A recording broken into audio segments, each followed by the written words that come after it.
Hello and welcome to How I Built This Resilience edition from NPR. I'm Guy Raz. If you're just joining us for the first time, this is our twice weekly live conversation that is part of our podcast, How I Built This. We talk to entrepreneurs who are building resilience during this challenging time. And today, I'm so excited. Actually, my kids are even more excited for our guest today. Our guest today is Iman Anis, better known as Pokimane. She's one of the best known video gamers and live streamers on earth. She's a pioneer in the world of gaming. She's the #1 woman streamer on Twitch. That's the world's leading live streaming platform for gamers.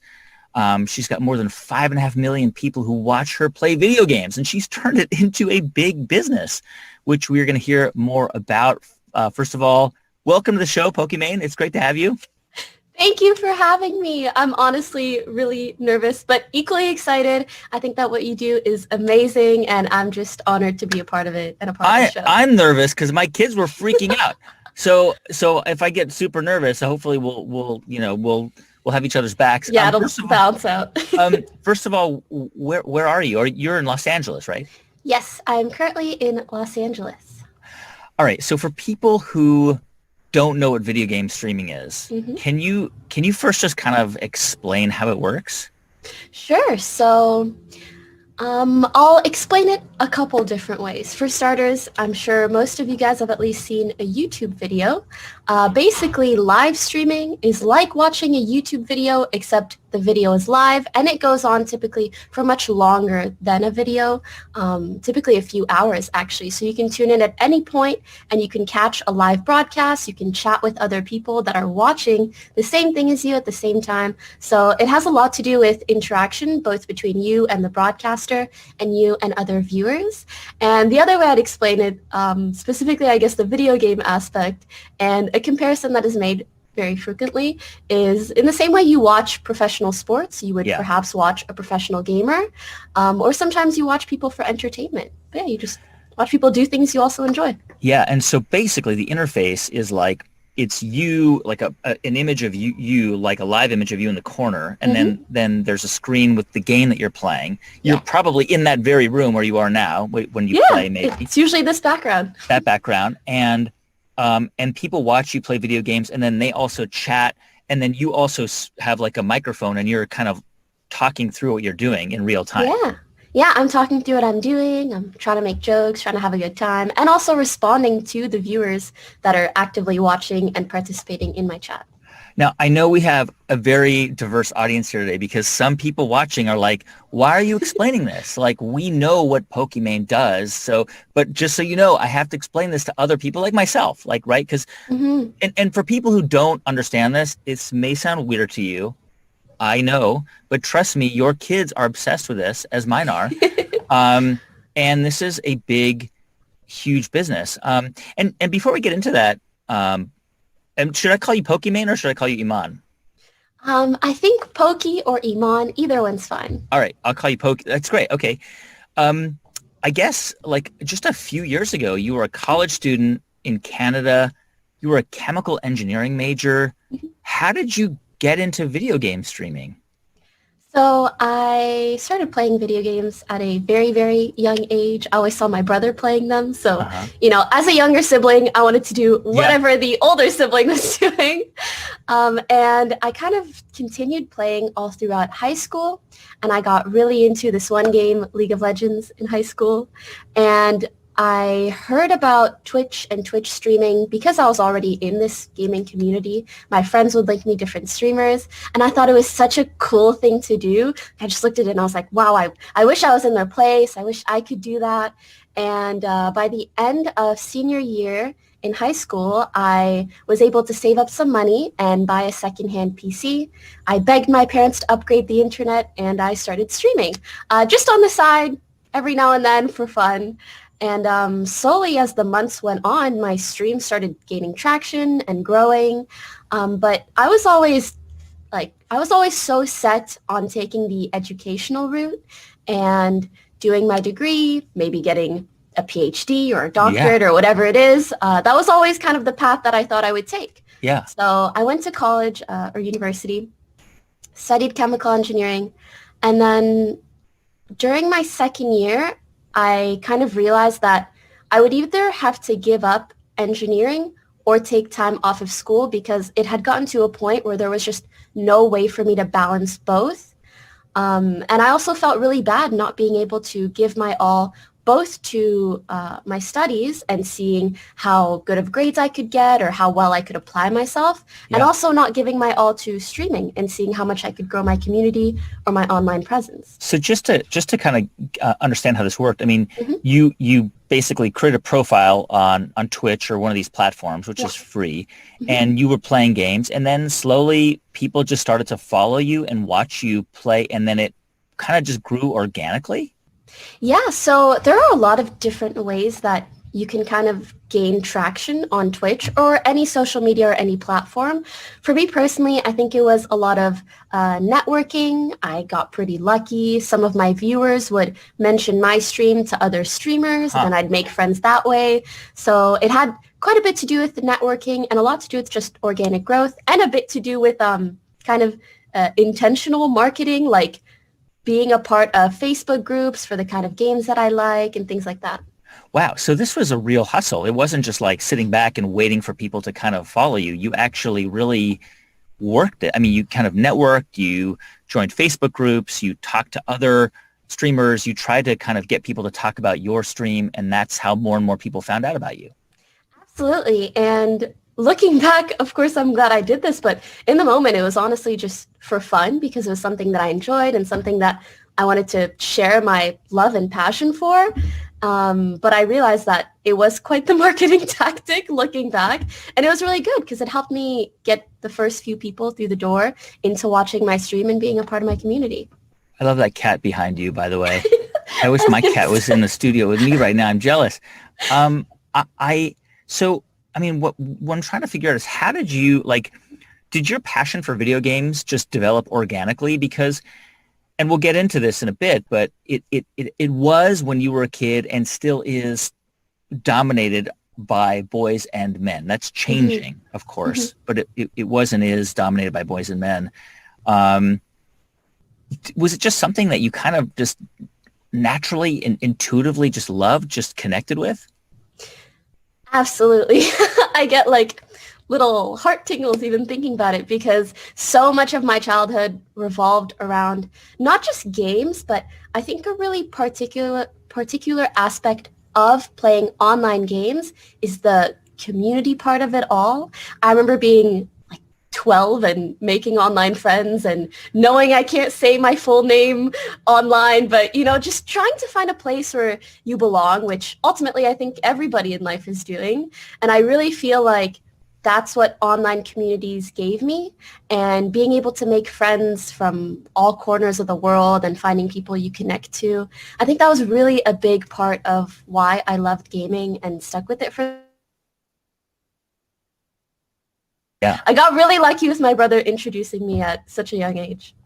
By the way, I forgot to mention this. If you're watching on Facebook or YouTube or LinkedIn or Twitter, we're taking your questions for Pokimane. I'm sorry I didn't say that earlier. I love your questions, so please keep them coming in, and we'll get to them in just a bit. So basically, you're in college, and you're starting to amass this following of people who want to connect with you and watch you play.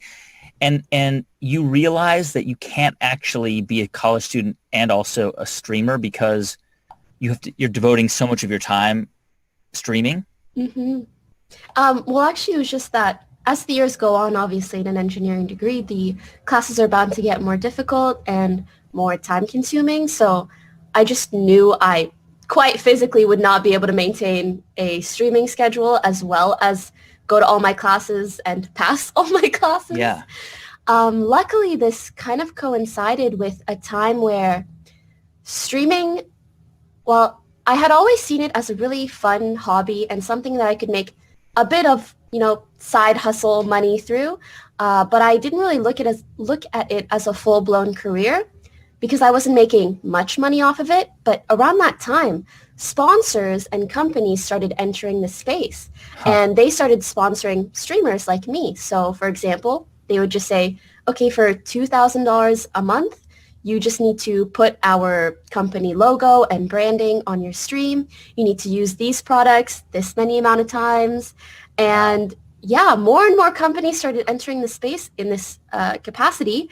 And I started getting some of these deals and realizing, wait, this is something that I could maybe someday turn into a full-fledged career. Wow. I mean, you as you were developing your brand and becoming a brand yourself, you were getting these unsolicited requests from companies saying, hey, we want to sponsor you. And that just started to happen with greater frequency. Yeah, and also agencies and management groups started joining the streaming space so that they could facilitate these deals. And that's when I could really see it developing into a true business, as opposed to just, I like to stream on the weekends and chat with people online kind of thing. So, and then eventually you were, I guess, and by the way, how many years ago did you start on Twitch? I started like 7 years ago. Right. So 6.5. I think. and when did you leave college? Like how many years ago? I think it was 4 to 4.5. 4 years ago. And then, all right, so you left college and you decide, I'm going to turn this into a career and a business. And you have. I mean, this is now a big business. I mean, you've got, I think, like 5.5 million followers on Twitch, but across your social media channels and YouTube, you've got like 20 million followers. It's just unbelievable. It really is. I don't even believe it. 4 years ago, you were a college student, and now you're like a major celebrity in the world of gaming. I mean, by the way, do you get recognized on the? I mean, in normal times, pre-pandemic, when we weren't wearing masks, did you get recognized? Yeah. I think ultimately depends where I'm going, but yeah, usually a couple people recognize me, which is always so, sweet and flattering, and most people are extremely nice when they meet you. That is actually a part of going out that I kind of miss. Yeah. Tell me about what a typical day is like for you. I mean, how many hours a day are you playing games? So a typical day, I probably wake up around 9 or 10 if I'm sleeping a bit late. And I like to start my stream or my broadcast around 11 or noon. So I'll take the first hour or two to just wake up, get ready, do some things that kind of ground me, whether that's meditate or read or watch something. And then I get ready, so put makeup on, get dressed, and sometimes there's some sort of setup that I want to do for my stream, which I'll prepare. And then I usually stream between 4 to 6 hours, but sometimes I'll go up until 9 hours. Sometimes I'll do 12 hours. It depends if I end up doing something that I really enjoy. Wow. Or yeah, sometimes the hours just fly by. But there are some days where maybe you're not having the best day and every hour feels like 7 hours. Yeah. And it's kind of hard to truck along, but it is what it is regardless of what industry you're in. And you do that from the room you're in, from that chair, because that's like a gaming chair, right? Mm-hmm. Yeah. And do you take breaks? Is it like 4, 5 straight, 6 hours straight? You can take breaks, but you don't really want to take too many breaks, because one of the most important things about live streaming, in the same way that when you have radio hosts, the saying, like, you want no dead air. Right. So right, you don't want right. any moments where people would just be sitting there watching your chair. Yeah. And not hearing anything, not watching anything, not listening to anything. So of course you can take your time, get up, go grab a snack, do whatever. But you just have to be mindful of how often you do that and in what way you do that, and whether you leave anything entertaining for your viewers to do. You moved to LA from Canada to pursue this business, and let's kind of dig into it a little bit. I mean, you have now, I think you've got editors, you've got a manager for your editing team, you've got social media folks, a general manager, business manager, you've got a real team. So walk me through some of the things you're doing. I mean, obviously you're gaming, you're streaming, and that, I'm assuming there's revenue that comes in through sponsorship, mainly that way, right? Yeah, also a major part of live streaming is something that we call subscriptions. So on YouTube, you can subscribe for free, and it's almost similar to following a channel. Whereas on Twitch, the site where I live stream, you can follow a channel so you see when they're live and you see when they're not, but you can also subscribe for a set monthly fee per month. For example, $5, maybe 10, maybe 25. So it's almost like you're pledging that money to that channel in exchange for certain benefits on the channel. Benefits like in the chat, you have like a little icon beside your name, which shows that you're a paying subscriber. You can have little emotes that you use in the chat, and different streamers will have different benefits of their own. Some of them play games with their subscribers. Some of them have subscribers only chat. So there's all these different ways of kind of making money within the live streaming space or the live streaming website. And then there are an infinite amount of external passive income sources that you can create. Wow. So and the people who follow you, both subscribers and followers, they can interact with you too, right? Like they can, I mean, obviously there's tons and tons and tons of, messages coming up, so you can't react to all of them, but presumably you're reacting to some of the things that people are writing as well. Yeah, I think that's one of the things that really makes a good streamer.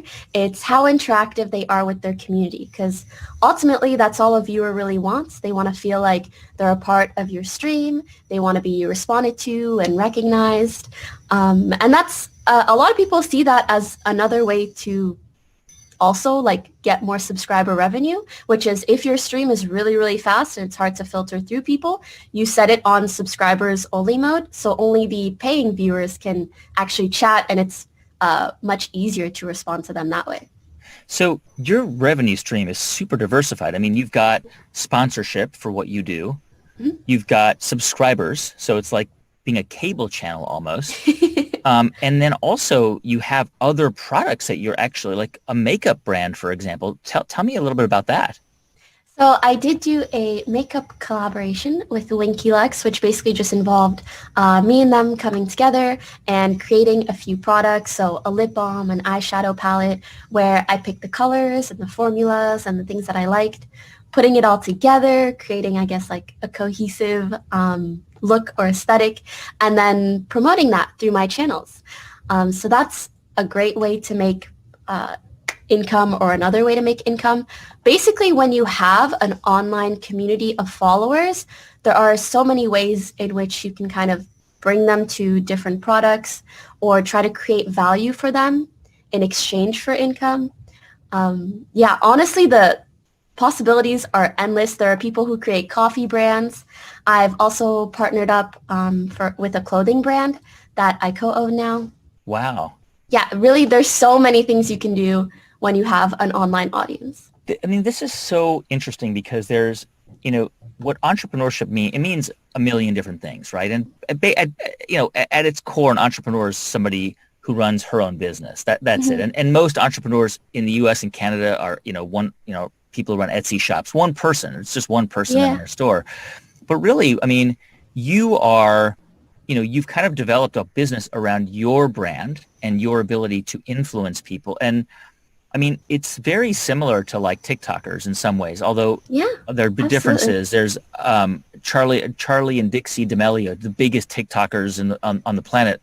I can't remember if it's Charlie or Dixie, but one of them has like a hit song now. Yeah. Like a song on the Billboard charts because she is so influential on TikTok.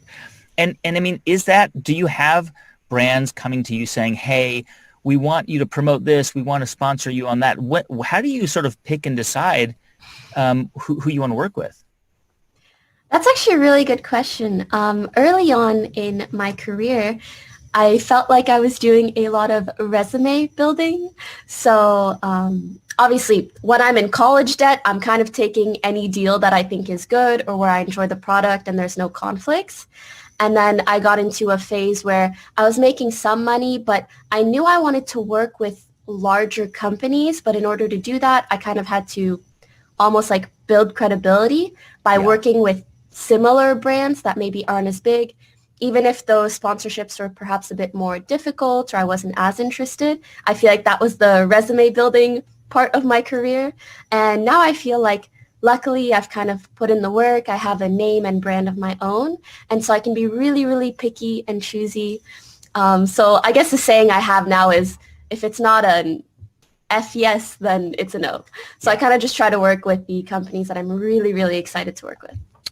We have a lot of questions coming in, so I'm going to get to some of them, and then we'll come back to some of my questions. Maybe not, because we have so many questions coming in. This is from Pamela Stauffer. I hope I'm pronouncing her name right.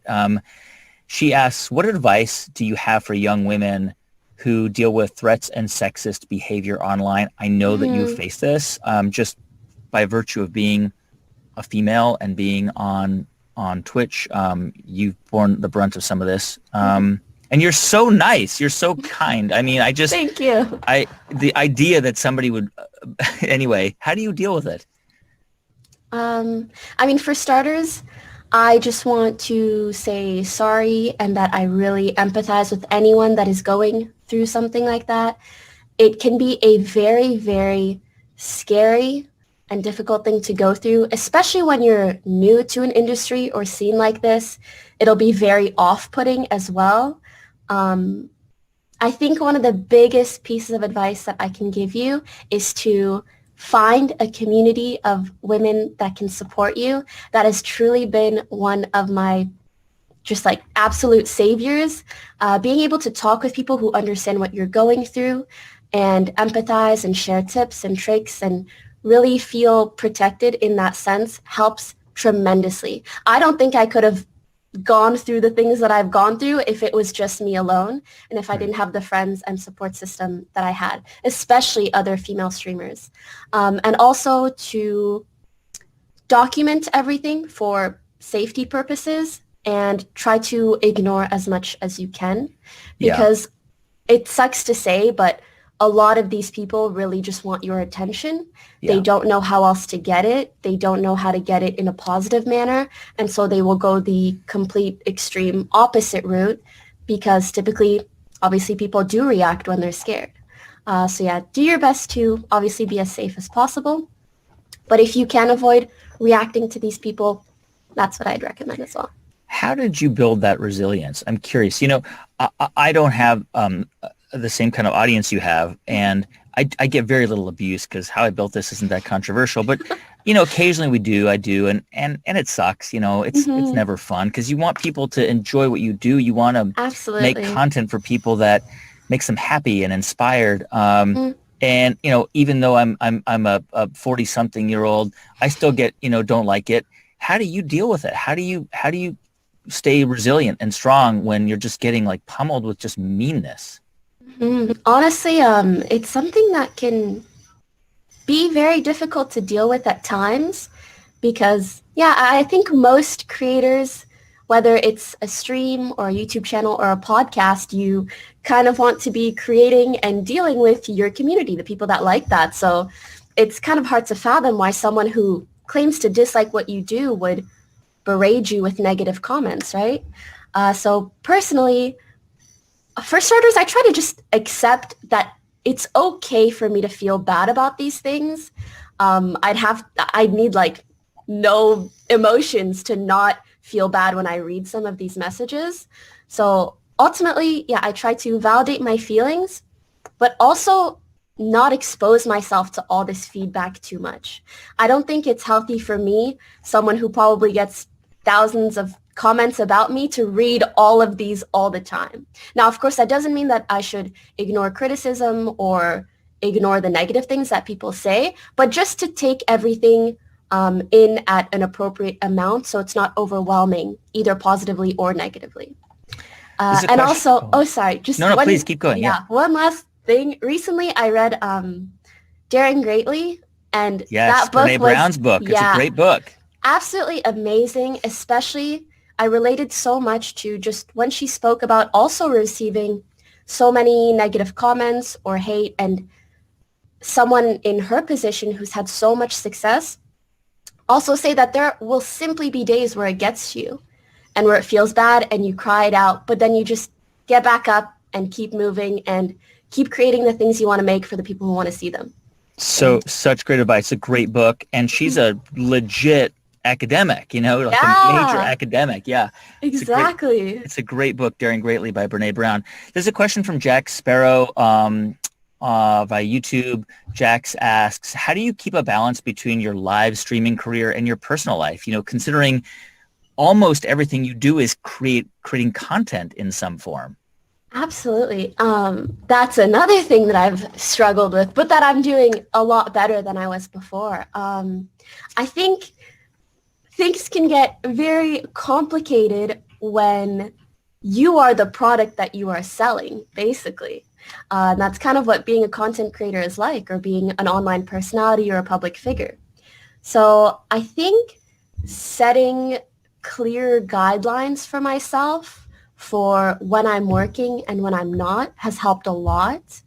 I think reflecting on what I want my boundaries to be has been really, really important. I used to struggle a lot with just the sentiment of, oh, if someone asks me this specific very intimate or personal question, what am I going to say? And it feels so overwhelming in that moment of like, oh, I don't know what to do. Do I answer? Do I not? But if you reflect on these things prior and just kind of tell yourself that it's okay to say, I don't want to talk about these topics. I don't want to talk about this. And I hope you respect that. Everything kind of just deflates. And things that feel like a massive problem can stop to be if you are ready and willing to set those boundaries yourself. Yeah. This is a question, we addressed a little bit of this, but it's a really good question. It's from David Jaw, and I think it's our David Jaw, if it's the same David Jaw that we know. David asks, how is e-culture going to change pop culture? We've already talked about Dixie and Charlie D'Amelio and pop music, and then you've got Logic, who's on How I Built This. He's a streamer. And so, I mean, there's and you're going to be in a movie with Ryan Reynolds, I should have mentioned. It's just a cameo. But still, you're in a movie with Ryan Reynolds. So cool. It is really cool, yeah. How do you think e-culture is going to change pop culture? It already is, but what do you see happening as we move forward? I'm so sorry if you hear my cat, by the way. Oh, I love that. I love your cat. There's another cat also, so they're just like meowing at each other. I think that the two are only going to continue to become more and more intertwined. I see both pop artists and K-pop artists and content creators almost like mixed together in the things that they do, in the sense that regular or like more traditional celebrities are now trying to be on TikTok. They're trying to put their songs and their dances on there to obviously benefit from the exposure that I can gain and be a part of that community. And people that start off on TikTok are trying to become more traditional celebrities where they want to come out with songs and albums and be on Billboard charts. So those two will just continue to integrate further and further, and it'll all become, in my opinion, a sort of gray area where a public figure, people will want you to do it all. Yeah. They'll want you to be all over social media and to do the more traditional outlets. But ultimately, I just want to remind anyone who goes into any of these spheres or outlets to do what makes you happy. I always thought that the largest amount of success was to go mainstream and then do more traditional things, whether that's movies or songs. But I realized that that area of that industry has its own difficulties and issues in and of itself. So when I think about it, I would much rather stay at home and have full creative control of everything I do and put out the content that I like. So to each their own. I want to ask you a question. This is from Stuart Symington. Also, I think the Stuart Symington we know. Hello, Stuart. He asks, there's been a lot of talk about the challenges of broadening representation in live streaming. You are a woman. Obviously, you're an immigrant. You were born in Morocco. It's such a cool story. Thank you. Do you kind of feel, I don't know, A, pressure, or B, a desire to kind of help lead the way to broadening representation in live streaming? Absolutely. And when I got into it, I didn't consider any of these things at all. I was just 17-year-old girl having fun playing video games. Yeah. But now that I recognize my position within the gaming industry, sometimes I do feel a pressure that is a bit difficult, which is to kind of, whether I like it or not, I represent a lot of women in gaming. So that's something to consider. And also, I absolutely want to uplift more women, people of color, LGBTQ. I just want there to be so much diversity in gaming. And one of the biggest reasons why is because to me, it's always felt like a place where I can belong just based off of the things that I love, regardless of my gender or anything else. And I want the same thing for everyone else. I feel like it's the perfect thing that anybody can bond over. It's so interesting. How did you find your charisma to be able to be a public figure? Because at a certain point in your life, right, you were a kid and you were a chemical engineering student, and I don't know, maybe you were introverted, maybe you were shy or quiet. Maybe you weren't. I don't know, but you don't strike me as somebody who will like go on stage at the talent show and just start singing in front of 1,000 people. So I mean, as you became a public figure and had to appear in front of lots of people, and you've done live events, I'm sure you've done esports tournaments, and how did you find that part of yourself? I think part of it was kind of stumbling into it. And luckily some parts did come a bit more naturally to me, which I actually am, I think, a bit more extroverted. I love to talk to people. I'm probably one of the first that'll present for a class. So those are some of the things that didn't worry or frighten me as much. But everything else is definitely things that I've just had to stumble into over the years, learn. It's all trial and error, and the trial and error never stops. I wouldn't say that I am now a perfect or better public figure than I was. It's just bit by bit, you learn the do's and the do-nots and how to manage and balance all of it. This is a question coming in from Facebook from Jose Rodriguez, and a question I'm wondering about too. What do you think is the lifespan of this type of business? And if there is, let's say a medium or short-term lifespan, how do you think about diversifying your business outside of gaming? Because you must, I mean, obviously you got Absolutely. the makeup, but you must be thinking about that. Yeah, it's actually been immensely interesting and fun for me to implement almost all of the things that a regular business would need to survive long term, and to see all the similarities between just being an online content creator and running an actual business, which for starters are things like adaptability. You have to be able to move and adapt with the trends. If you are really good at one game and for whatever reason outside of your control, that game just dies in a year or two, then you wouldn't want your career to die with it. And I'm sure similar things apply to people who are just product developing or producing. Also, diversifying in the same way that you would want to diversify your streams of income. As a content creator, you have to do the same with your online platforms. That's why you say, oh, you have 5 million on Twitch, but cumulatively, you have over 20 million followers. And that's been a very, very intentional thing on my behalf, because I know that I can't depend on just one platform for the rest of my life. If I want security, I need to make sure that I have a viable future on whatever platform will be the most popular one in however many years from now. Yeah. And I mean, you've got the clothing line and the makeup, but do you think about other products and services that you might come out with? I mean, down the road? Yeah, so actually that was the reason I got into chemical engineering. I just thought that product development was so cool, and making something that could provide value for people was really cool. So I know that is ultimately just a huge passion of mine, and I'll probably be creating in some form or other for the rest of my life. Some other areas that I think are really, really interesting. Actually, I would love to someday write a book. I'm not the most articulate person. Yes, you are. Oh my God. No, you should see me on my stream. I'm trying to be more professional here. And also, I love skincare. I love things that are almost in a sense more intimate to a person, like things that will mean a lot to them. So whether it's reading something that inspires you or doing something that makes you look better and feel better about yourself, I find things like that really, really cool and exciting. So cool. Your story is so cool. I love it. Thank you and so I love much. the business that you built out of this. Pokimane, thank you so much for joining us. Thank you for having me.